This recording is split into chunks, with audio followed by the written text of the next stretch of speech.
worse. So coming back to the best motherfucking reaction, man.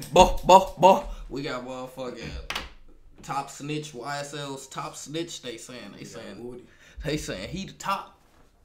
You know, I thought this was all a part of the plan, but I guess everybody is turning on Thug, right? They got Gunna snitch. They said like 8 people snitched, so it's like everybody snitching, man. Shit. Yeah, that's tough. Stay out the streets. So the EOS is 1090. While things are looking bad enough for Atlanta rapper Young Thug, his case just took a turn for the worst after a new indictment was announced. Arrested back in May of 2022, Thug was one of 28 people indicted under a 56-count Georgia state RICO. Accused of racketeering and participation in criminal street gang activity, Young Thug has been identified as one of 3 founders of YSL, short for Young Slime Right. What many thought of as just a rap label would be described by law enforcement as one of Atlanta's deadliest street gangs, with ties to the nationally known Sex Money Murder Gang, a subset of the Bloods. After Thug's arrest, his house will be subject to a search that recovered drugs in the machine gun, leading to 6 additional charges, 3 of which were drug-related and the other 3 weapons-related. These charges will be used in an additional indictment that was filed on August 5th. Since news broke of the YSL takedown, it became less of a question if anyone was going to snitch, but more so a matter of That's what I'm saying. In the days following Young Thug's additional indictment, paperwork hit That's really what we need. Than a celebrity sex tape accusing one of YSL's shooters of snitching. A blurry picture would make its way through social media, and if anyone squinted their eyes hard enough to read it, it would state a man named Kenneth Copeland, who's more commonly known as Lil Woody, was a witness in the murder of 26-year-old Donovan Thomas, aka Peanut, a high-ranking Inglewood family blood. You want me right here, nigga? I got one of the biggest bloods in America with me, my nigga. You did. Atlanta, Georgia, nigga. Morning, the search is on for the person who shot 3 people, including a 14-year-old. 1 man died. All 3 victims, including a 14-year-old, were brought here to Great Memorial Hospital. 26-year-old Donovan Thomas was in the most serious condition, and the medical examiner's office confirmed he did not survive. A significant injury. We had at least multiple gunshots in the upper torso area. He was rushed to surgery. Thomas died at the hospital. Homicide detectives looked for bullet holes and brought in a police canine to search for more shell casings. They believe it was a drive-by shooting. That's the word that we're getting. We're trying to see if we can get any type of video to verify that. According to the DA, this murder was said to have caused 37 violent acts of retaliation, including 4 murders. His death would make rappers choose sides, and as the war between Inglewood family and YSL let loose, this would also be ground zero for the criminal indictment. Kenneth Copeland, aka Lil Woody, was one of multiple witnesses who saw Young Thug at a McDonald's the night of the murder. Woody would tell investigators he was with Young Thug when Thug rented the car used in the drive-by triple shooting that sent fatal rounds through Peanut's chest. He told investigators he knew it was the one the suspects used and stated he was in the parking lot of McDonald's immediately after damn, this nigga got face tats and all. You would thought he would have been held solid. But they said Woody wasn't telling. They said Woody, wasn't telling nothing.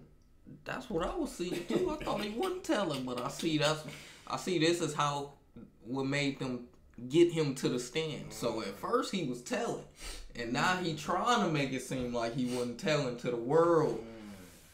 So Thug can still fuck with him, cause no, I ain't hear nothing about all this talking about I was with him when they rented the car out and shit. Oh no. This nigga crazy dog. What the fuck? Not this guy. He snitching worse than Gunna or what? Yeah, that's way worse than No, this is crazy. And stated he was in the parking lot of a McDonald's immediately after the shooting. The McDonald's was 10 minutes away from the shooting scene, and Woody told investigators he watched Young Thug drive his white Jeep into the parking lot as 4 men got out. He identified them as Scarface, Nard, SB, and he told them all the names. Would get into Woody's car where he told Woody they just killed Nut. Multiple witnesses stated immediately after the shooting, Young Thug and the suspected shooters would meet at his condo where they packed their bags and headed to Miami. All of these witness statements would easily be confirmed by detectives as cell phone records would show multiple suspects and gang members making calls to Young Thug before and after the murder. Using the same phone records, GPS coordinates told detectives the suspects relocated to Thug's condo in Midtown Atlanta. Multiple suspects, persons of interest, and gang members stated to detectives Young Thug was aware of the murder and even orchestrated it. It's like they talking about you finna go to Miami. Y'all just killed somebody. What do you mean? I'm like, just gave me time to recuperate. Like, hold up, bro. You're moving too fucking fast, bro. Niggas trying to go party now? Like, that's really crazy, sick. Bro. Damn, just killed the nigga. Drive by and shot somebody innocent. Two people. Saw him near the murder scene just minutes after it happened, and then at the McDonald's 10 minutes away. Paying close attention to the paperwork, it clearly states there were multiple witnesses, meaning Lil Woody wasn't the only snitch, but he may be the biggest snitch in YSL. Another picture of paperwork would find its way to the internet detailing an alleged interview Lil Woody gave to the police. Woody would be named as a victim, and on January 20th of 2020, he was arrested for violating probation and transported to the Fulton County Jail. Investigators obtained an order of production before transporting Woody to the police headquarters for an interview to discuss the recent shootings surrounding the death of Peanut. Surprisingly, Woody didn't give any details on the murder. Investigators decided to ask him about another drive-by in which he was the target and his child and girlfriend were present. Woody gave the name Tay as someone he recognized. Investigators showed him a photo lineup, specifically including a man named Octavius Franklin, a known associate of Peanut and member of the Inglewood family Bloods. Woody was unable to identify Tay, stating there was another Tay, but he didn't know his real name. Woody then said Tay has a brother named Woo, who was a well-known Blood. Investigators knew Woo as Javante Fleetwood, and further investigation revealed his brother, Dalavante Fleetwood. A photo of Dalavante was shown to Woody, and Woody positively identified him as the one who shot him. More than this if they So according to these two pictures floating around social media, Lil Woody not only snitched on his own people for murdering Peanut, but he also snitched on the Inglewood family Bloods for trying to murder him. While many are already convinced Lil Woody is a rat, nobody else has been able to produce any of the paperwork or even a high quality picture of the paperwork, leaving some speculating it could be fake. But that's why y'all rocking with me. What you talking about? Like what? Y'all. A 2016 search warrant for Lil said Woody's iPhone would reveal new details of what started the war between Inglewood and YSL, confirm Woody is a snitch, and reveal another YSL member spoke with detectives. The current investigation states on January 10th, 2015, YSL member Shannon Jackson, aka SB, fired out of a moving vehicle, shooting high-ranking Inglewood family Blood Peanut to death as he stood in front of a barbershop. Initially, this murder was said to be what started the war, but the investigation revealed 5 days prior to the murder of Peanut, an Inglewood family Blood named Kelvin Watts assaulted and attempted to rob YSL Woody at a nightclub.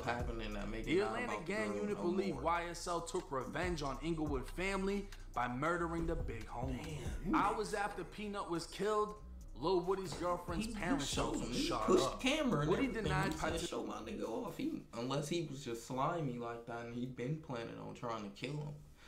He wanted to just, but they ain't rob him. So it's like, what the fuck? That's what I'm confused about. Like, I don't know. Was it an accident? Shit, they made 3 accidents. Shot the daughter, the girl. It was a drive-by. Yeah, literally. Damn. How we get niggas? Participating in the murder of Peanut, but how Inglewood family looked at it, he was the reason Peanut died. 6 months after the murder, Lil Woody would fold under pressure as he was the #1 target in the YSL Inglewood war. He'd admit to the lead detective he saw Peanut's killer SB along with Scarface, Yak Gotti, and Nard at McDonald's just after the shooting. Woody was there to pick up Scarface, and Scarface told him they just killed Nut. This would confirm the blurry picture of paperwork that made its way to social media was real, and that Lil Woody was a rat. Surprisingly, within the search warrant, it also states Scarface spoke with lead detective Thorpe. Scarface told detectives he was with Young Thug when Thug gave the other men the rental after Thug had spotted Peanut outside of the barbershop. Scarface also told detectives he saw the same rental at the McDonald's after the murder before getting into Woody's car. Further investigation revealed a possible financial motive for murdering Peanut. At the time, he was the manager of Atlanta rapper Rich Homie Quan, who Young Thug wanted to collab with. According to Peanut's family, Peanut and Rich Homie Quan had no desire to make the collab happen, and YSL members, including Young Thug, would attempt to aggressively pressure Rich Homie Quan into doing it, but Peanut wasn't going to let it happen. It's said that around this time, Peanut grew increasingly concerned for his safety in the month leading up to his death, as he believed Young Thug would send someone his way. Peanut's brother, who stood near him moments after he'd been shot, heard Peanut's last words, "Thug had me killed." February 19th, 2015. It had been 6 weeks since Peanut was murdered. Lil Woody walked out of his baby's mother's house carrying a casket. Like, why would your brother say shit like that? He was gonna take her to the hospital as she was having issues and suffering pain. Walking to the car, he saw a silver Pontiac a block away, and he thought it looked suspicious. As he's putting the baby in the car, the silver car starts approaching. His girlfriend and the mother of his daughter were already in the car as the window of the silver Pontiac began to lower, and the barrel of an assault rifle started coming out. Lil Woody told detectives he saw Tay, now identified as Dalviante Fleetwood, as the one aiming the gun. That's when Lil Woody lifted his own .40 caliber Glock before ducking down as the two started exchanging gunfire. He'd grab his daughter, running her back into the house and placing her behind a wall before coming back out, aiming and firing at the vehicle. Wow. A total of 8 .40 caliber shell casings would be found at the scene, and the shooter's vehicle would crash into a house porch a block up from the shooting scene. The driver had panicked while being shot at, losing control and crashing. The shooter had been disarmed as a .40 caliber bullet struck the barrel of the rifle, going through it and destroying it, leaving the weapon unable to be fired. The men in the vehicle ran from the scene, and police interviewed Woody, who gave a full statement saying he was the target. Investigators believe this was the 4th time Woody, or those close to Woody, had been shot at since Peanut's death. Woody himself stated the word on the street was that he was responsible for Peanut. Hours after Peanut was killed, his girlfriend's mother's house was shot up with a .223 caliber rifle, and hours after that, his brother's neighbor's house was shot up. The shooters, realizing they made a mistake, went back after and shot up the brother's house.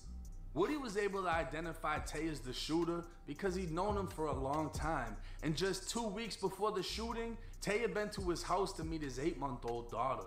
A witness inside of the house the shooters crashed into was also able to identify Tay by a photo Meet lineup. your kid first The time, shooter's 3 vehicle weeks belonged later, to a woman shooting. who told investigators her boyfriend Octavius Franklin, who's also known as Tay, was driving it. She also found it weird that he called her from a different number, saying she should report the car as stolen. Detectives noted the time he called was just after Woody was shot at. Octavius was another member of the Inglewood family Bloods, and according to his Facebook, a close friend of Nut. Now, going back to the second picture of paperwork that hit the internet, it states the day after Woody was shot at, a woman called detectives saying Octavius Franklin had just called her. He told her he was driving down a road when someone started shooting at the car, causing him to crash and leave it at the scene. Inside of the car, police found 2 phones that belonged to Octavius and a broken .223 rifle across the street. Investigators believe 3 to 5 men were sitting inside of the car at the time of the shooting. Shot at. An overwhelming amount of evidence led to Octavius and Dalviante's arrest, and while in jail, Octavius had his mother called the gang unit detective 4 to 5 times. he would call once, and his girlfriend would call 1 to 2 times, stating he wanted to give a statement to clear his name. Transported from the jail to police headquarters, Octavius would sign away his rights, and detectives would tell him he's facing a possible 25 years, so he needs to provide enough information to work off the 25. Octavius would go on to identify his co-defendant as being on scene, armed with a weapon, and fully explain how the shooting went down. Octavius would repeatedly ask what else he could do, and at one point even offered to wear a wire for the police. Detectives made it clear they want information on the murder of Peanut, which caused the war between the Bloods in Atlanta. Now it's clear YSL Lil Woody is a snitch. It's evident that YSL Scarface also spoke with detectives and identified everyone in the shooting of Peanut as being present that night, including Yak Gotti. Yak Gotti also gave a previous statement to police in one of 2 interviews that were used to indict another YSL member with conspiracy to commit murder. It's now known that members of Inglewood family Bloods have been targeted by police, and Tay has willingly cooperated. And it's crazy to think that from Inglewood family's perspective, it was Lil Woody who started the war after getting Nut killed. But from YSL's point of view, Nut was only killed after Woody was attacked and damn near robbed in a club by Inglewood family. In the end, so that's Woody would snitch on Inglewood because he got robbed. And now they snitching. It's like some Tupac shit. Literally, Biggie and Tupac just in the same city. Oh, this shit sound like, bro.